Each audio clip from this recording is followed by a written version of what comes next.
Hi wizards, ఈరోజు మరొక సరికొత్త వీడియోతో మీ ముందుకు వచ్చాం. అదేంటంటే ఢిల్లీ వార్ ఎలా ఉంది, ఎవరు గెలుస్తారు, అయితే ఎవరు మేనిఫెస్టో ఎలా ఉంది, దాని గురించి తెలియజేసే ముందుగా మా ఛానల్ సబ్స్క్రైబ్ చేసుకోండి, లైక్ చేయండి, షేర్ చేయండి. చూస్తున్నారు కానీ ఎవరు సబ్స్క్రైబ్ చేసుకోవట్లేదు, ప్లీజ్ సబ్స్క్రైబ్ మీ. ముఖ్యంగా గంటను కొట్టడం మర్చిపోవద్దు, ప్లీజ్ సబ్స్క్రైబ్ మీ. అయితే ఢిల్లీ వార్లో ఎవరు గెలుస్తారు, మేనిఫెస్టో ఎలా ఉంది, దాని గురించి తెలియజేసే ముందు దాదాపు మన భారతదేశంలో దాదాపు 19 రాష్ట్రాల్లో ఎన్డీఏ గవర్నమెంట్ అధికారంలో ఉంది. మరి అధికారంలో ఉంది, ఒక ఢిల్లీని మాత్రం దాదాపు ఎందుకు గెలవబోతుంది, అక్కడ ఎవరు బలంగా ఉన్నారు అంటే one and only Arvind Kejriwal. Anna Hazare అవినీతి వ్యతిరేకంగా పోరాటాలు చేస్తున్న ఉద్యమం నుంచి పుట్టిన పార్టీ ఆమ్ ఆద్మీ పార్టీ. అయితే ఆమ్ ఆద్మీ పార్టీ లీడర్ ఎవరంటే మన అరవింద్ కేజ్రీవాల్. దాదాపు ఢిల్లీని 3 సంవత్సరాల నుంచి 3 పర్యాలుగా పరిపాలిస్తున్నారు. అయితే ఈసారి కేజ్రీవాల్కి ఖచ్చితంగా గడ్డు కాలం ఉందా లేదా, అయితే అది ఎవరు గెలుస్తారనేది మా ఛానల్. ఇప్పుడు ఢిల్లీలో దాదాపు కేజ్రీవాల్ పార్టీ ఆమ్ ఆద్మీ పార్టీ 2013లో మొట్టమొదటిసారిగా ఎలక్షన్లోకి దిగిందనమాట. అయితే ఆ పార్టీ సింబల్ వచ్చేసి చీపురు గుర్తు. చీపురు గుర్తు ఎలక్షన్లో దాదాపు 28 సీట్లతో గెలుచుకుందనమాట. తొలిసారి 2013లో 28 సీట్లతో కలిసి గవర్నమెంట్ని ఏర్పాటు చేసింది ఆమ్ ఆద్మీ పార్టీ. తర్వాత 2015లో అంటే ఢిల్లీ అసెంబ్లీ సీట్లు ఖచ్చితంగా 70 సీట్లు ఉంటాయి. 2015లో మరోసారి 67 సీట్లు గెలుచుకునే రికార్డుకి ఎక్కిందన్నమాట. అప్పట్లో గతంలో ఢిల్లీ కేజ్రీవాల్ ఆమ్ ఆద్మీ పార్టీ చీపురు గుర్తు అని ఒక సెన్సేషనల్ అయిందనమాట. ఆ చీపురు గుర్తుతో ఊరు చేశారు, 63 సీట్లు గెలుచుకుంది, 67 సీట్లు గెలుచుకుందని సెన్సేషనల్ న్యూస్ అయిందనమాట. అలాగే 2020లో మూడోసారి 62 సీట్లు గెలుచుకొని 53% ఓటు షేర్ సాధించింది. అంటే ప్రత్యక్షంగా కేజ్రీవాల్ ఆమ్ ఆద్మీ పార్టీ 3 పర్యాలు ఢిల్లీకి సీఎంగా ఉన్నారు. అయితే 2013లో 49 రోజులు మాత్రమే అధికారంలో ఉన్నారనమాట. అంటే దాదాపు 3 సార్లు కేజ్రీవాల్ పరిపాలన చేశారు. అయితే ఈసారి 2024 సార్వత్రిక ఎలక్షన్లో ఢిల్లీ ఎంపీ సీట్లు వచ్చేసి లోక్సభ సీట్లు వచ్చేసి 7 సీట్లు ఉంటాయి. ఆ 7 సీట్లలో ఒక్క సీటు కూడా గెలవలేకపోయింది. ఆ 7 సీట్లను బీజేపీ కైవసం చేసుకుంది. మరి ఎందుకు ఒక్క సీటు కూడా గెలవలేకపోయింది, మరి ఆమ్ ఆద్మీ పార్టీకి ఎందుకు గడ్డుకాలం ఉందా, ఎందుకు పరిపాలన చేయలేదు? ఆ పార్టీ అవినీతి నిరోధకంగా, అలాగే మద్య కుంభకోణం కేసులో స్వయంగా ఇప్పుడు కేజ్రీవాల్ జైలు శిక్ష అనుభవించారు. అయితే జైలు శిక్ష అనుభవించి బయటకు వచ్చిన తర్వాత నేను సీఎం పదవిలో కూర్చోనని ఆ పార్టీలో ఉన్న నాయకురాలకి అధ్యక్షు మార్లేనాకి సీఎం పదవిని కట్టబెట్టారనమాట. అప్పటి నుంచి ఎలక్షన్ ప్రచారం చేస్తాను, దాదాపు నవంబర్ నుంచి ఎలక్షన్ ప్రచారం చేస్తూనే ఉన్నారనమాట అరవింద్ కేజ్రీవాల్. ఈసారి అయితే ఆమ్ ఆద్మీ పార్టీ ఇండియా కూటమిలో భాగం.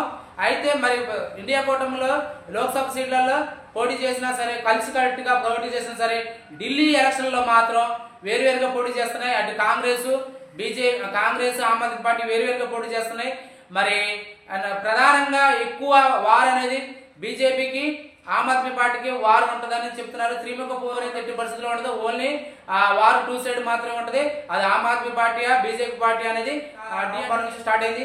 అయితే ఎలక్షన్ కమిషనర్ కూడా మనకి ఎలక్షన్ డేట్ కూడా వచ్చింది. ఫిబ్రవరి 5వ తారీఖున పోలింగ్ ఉందన్నమాట. ఫిబ్రవరి 8వ తారీఖున మనకి ఎలక్షన్ రిజల్ట్ ఉందన్నమాట. మరి చూడాలి, మరి సీఎం కేజ్రీవాల్ 4వసారి ముఖ్యమంత్రి అవుతాడా లేదా. అయితే ఈ ముఖ్యమంత్రి అవడానికి మెయిన్ కారణం అయితే ఆమ్ ఆద్మీ పార్టీ కొన్ని వరాలు మేనిఫెస్టో రిలీజ్ చేసింది, ఉచిత వరాలు. అలాగే బీజేపీ పార్టీ కొన్ని ఉచిత వరాలు రిలీజ్ చేసింది.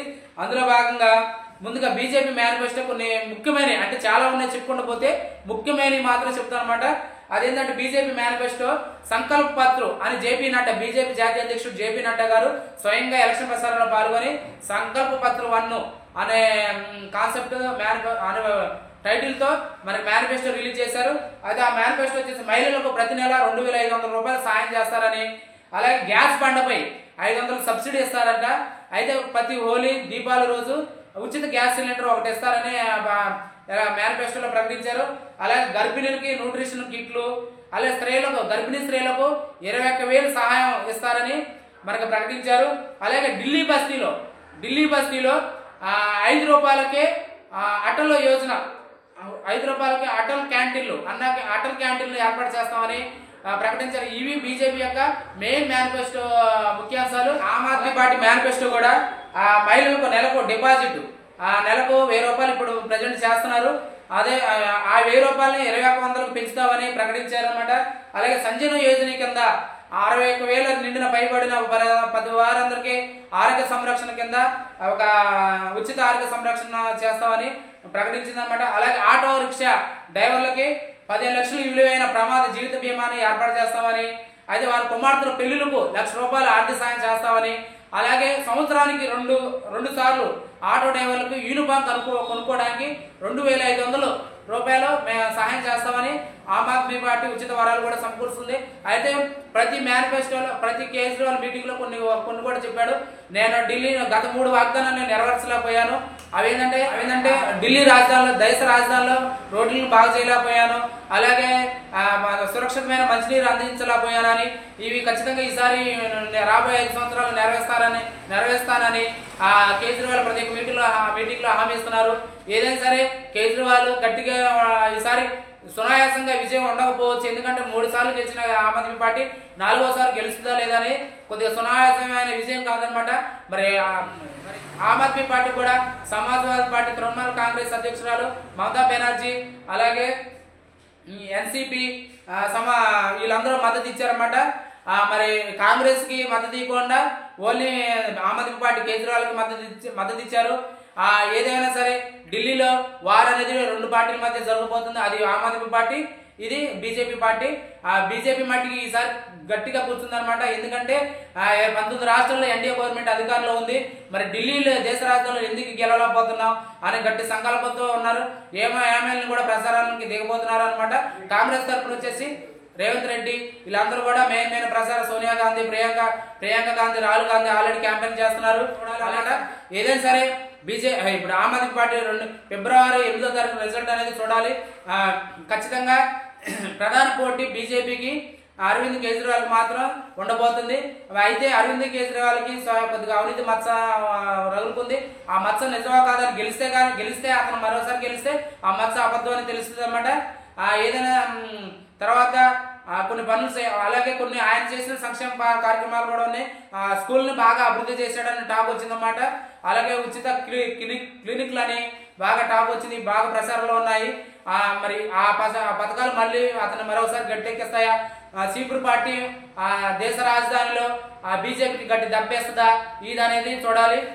ఇదండి దేశ రాజధానిలో ఆమ్ ఆద్మీ పార్టీకి, కాంగ్రెస్ కి, బీజేపీకి వార్ ఉండబోతుంది. మెయిన్ వార్ అనేది బీజేపీకి ఆమ్ ఆద్మీ పార్టీ కేజ్రీవాల్ కి మాత్రమే ఉండబోతుంది. మరి కేజ్రీవాల్ 4వసారి సీఎం అవుతాడా లేదో చూడాలి. ఎందుకంటే ఎందుకంటే ఒక గవర్నమెంట్ అధికారంలోకి రావాలంటే మేనిఫెస్టోలు కూడా కీలకం కాబట్టి, మేనిఫెస్టోలు ఇవి మెయిన్ ముఖ్యాంశాలు కాబట్టి, ఎవరు మేనిఫెస్టో ఎక్కువ ప్రజల్లో ప్రభావం చూపిస్తుంది, ఎవరు గెలుస్తారు అనేది మేము ఫిబ్రవరి 5వ తారీఖు సాయంత్రం ఢిల్లీ మేము ఆల్రెడీ తెలంగాణలో కాంగ్రెస్ సర్కారు అధికారంలో వస్తుందని చెప్పాం. అలాగే ఆంధ్రాలో కూటమి సర్కారు అధికారంలోకి వస్తుందని 100% మేము చెప్పామన్నమాట. మేము చెప్పిన రిజల్ట్ ఓకే అని.